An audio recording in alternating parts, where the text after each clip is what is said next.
Hello, good morning, good afternoon, good evening to you, my followers and friends, wherever you are. This is Violet once again. Yes, I'm back. Sorry for taking some time without posting some information that I believe would be very, very helpful until some parents had to request for me to talk about parenting and child development, especially in this time of corona crisis. Yes, here, and I know this information I have for you is going to be very, very helpful. As a therapist, I have an experience and I've helped many parents in parenting, and I think it has been very, very helpful. If you follow up my videos, you will benefit a lot from me. First is to acknowledge that, sorry, every parent has a responsibility of nurturing, protecting, and guiding the child. And in this case, these roles, for instance, in African setting, never used to be individual roles. These were community roles. That every neighbor, every person in that community had a responsibility of ensuring that that child developed in the right morals, that the child was disciplined whenever she or he did something wrong. And so the neighbors were also supporting the systems or supporting the children from each other's house. And therefore then, because the world and society is changing, modernization and technology, many things are coming up, people are becoming more individualistic. And therefore, nowadays it's very hard to punish your neighbor's child. Otherwise, either human rights or the police or anyone would really descend on you, and the legal system can be taken. But I would say that that was a system that was very supportive, and personally, I think I enjoyed the part of that because we used to have our neighbors. As we came from school, they were just community members. They could prepare fruits. You get pineapples, you get pawpaws, you get jackfruits. In Africa, we have a lot of jackfruits, and therefore we used to get to eat a lot of jackfruits. So by the time you reach home, actually you are not hungry anymore. You are not hungry. So even if you did something wrong to your parents and they would punish you by not giving you food, you never cared because you've already taken something on the road. And therefore that was not an issue. But now things are changing. We are living in a different world, and children are becoming a big responsibility of parents and parents alone. Each parent, wherever you are in your own house, in the four-cornered room, that becomes your own palace. That becomes your child formation center. That becomes your child nurturing center. And people no longer look up to the child of so and so is getting spoiled, because either people change the attitudes and the behaviors towards how the community used to handle the children, and therefore everyone is like, okay, let me take care of my own children. And therefore then, in this time of COVID-19, this has become a very big problem because in some settings, people were not used to taking care of children all alone. And because the COVID came and parents are confined to home, they are supposed to work from home, and children are also at home. So that creates kind of a chaos and crisis at home because a parent doesn't know how to handle the child. And the child doesn't know how to respond to the parents because most of the time, children may be spent at school, and by the time they come back home, it's already late in the evening. So sometimes parents have very little time for the children when they come from school. But in this pandemic time, it has been a trying moment where parents are supposed to handle children all through. And therefore, I'm here to give you some tips of how best you can handle your children. First is to be conscious about children's development and behavior. One of the psychologists and a therapist called Carl Rogers, called Sigmund Freud, came up with 5 stages of child development, and the first stage was oral stage, anal stage, phallic stage, lactance stage, and genital stage. Within these stages, there are mostly 3-4 important ones. Maybe oral stage, everyone know as a parent. This when a child tries to look for satisfaction. For instance, in most cases, when children cry for breast, you would see a parent giving her something in the mouth. That's what you call oral stage, because the child gains satisfaction out of that, and therefore, if she was crying, she would automatically keep quiet. So in that case, the child is not very conscious of what she's doing, but she's a little bit unconscious, but within that unconsciousness, she's able to keep quiet. So that's really oral stage. And then the anal stage, that's when the children now we start child training, toilet training. We take children to learn how to go to the toilet, clean themselves, and all that. So the children also develop some specific behaviors. Sometimes you can find some children loving to go to the toilet most of the time. I want to go to the toilet, even if they don't want to go to the toilet. They would love to go to the toilet. So that's another behavior that develops, and she can even lie to you, I want to go to the toilet, but also just hide behind a door or somewhere. And that's also a stage that if we learn it, we can be able to understand our children. Then that comes a phallic stage. The phallic stage is a stage where children try to identify their sexuality, and in most cases you would find children identifying themselves with the opposite sex. If it's a girl, she would go mostly to where the father is, and if it's a boy, she'll go mostly where the mother is. So they do that unconsciously, and sometimes when we observe that, we may feel like these children maybe don't love us. That's not the case. They are into their phallic stage, and we have to learn the stage and know how to support them. And the lactance stage doesn't have much changes that takes place. Normally, according to him, is a stage of a child continues to grow, to develop different characteristics and behavior into adulthood. And gentle stage is where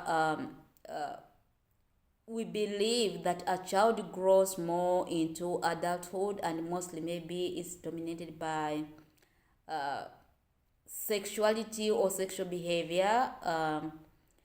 I mean, like he's more into knowing that I'm a man or I'm a woman, and maybe this is how I'm supposed to behave, and this is how I'm supposed to live.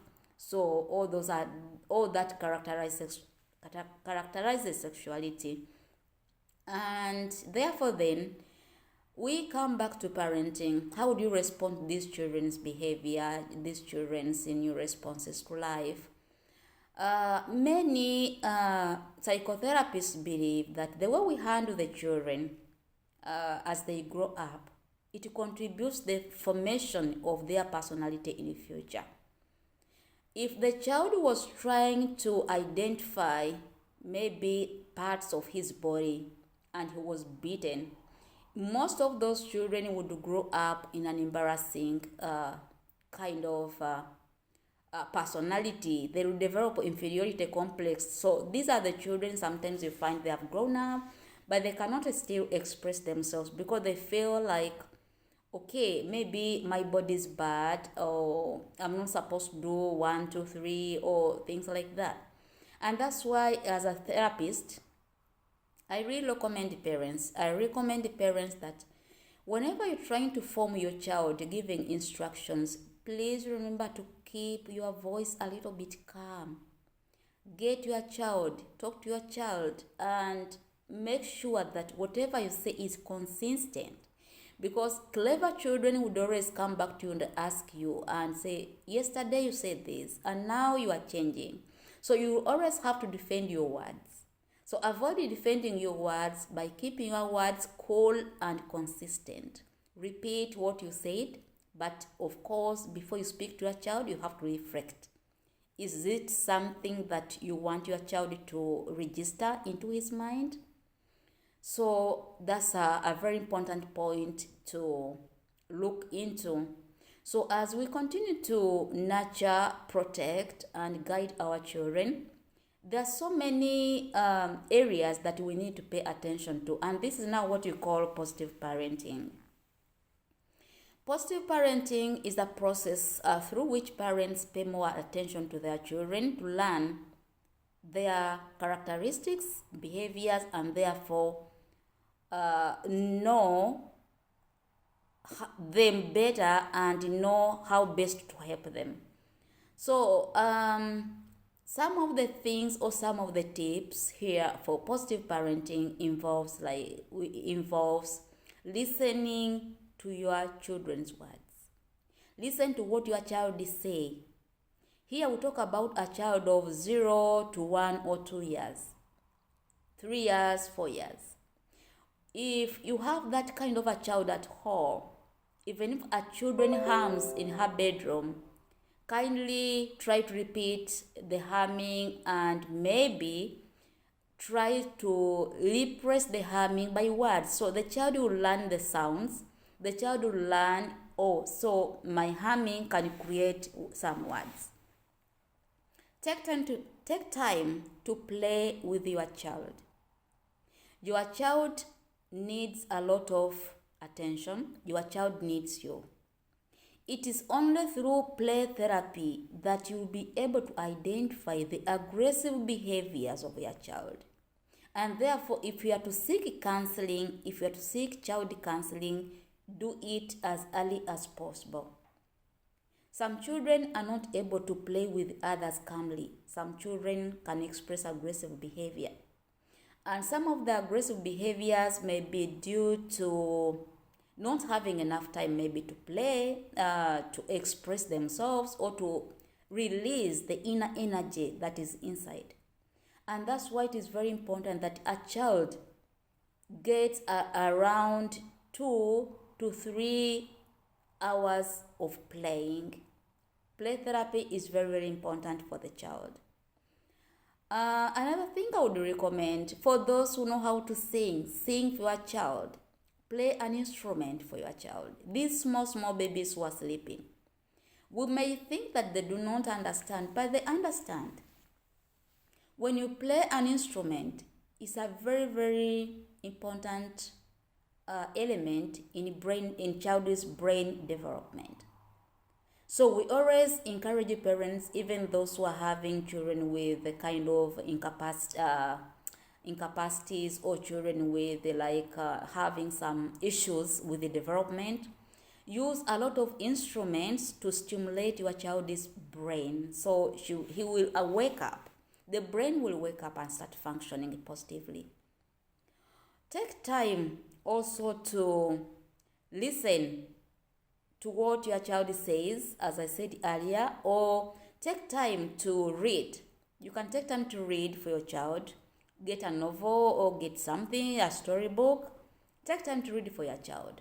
Let him ask you questions. Listen to his questioning. It helps his brains to grow. It helps his brain to sharpen, to enter into that world of imaginations, because we believe it is through imagination that this child can be able to be creative. So all in all, let's try to give attention to our children. Our children need attention. Yes, we have people sometimes who support us, or sometimes we are very busy. We have these jobs which are very much engaging, but being alone with their child is very, very important. Sometimes you can say, maybe say, okay, today in the afternoon, I want to be alone with my kid.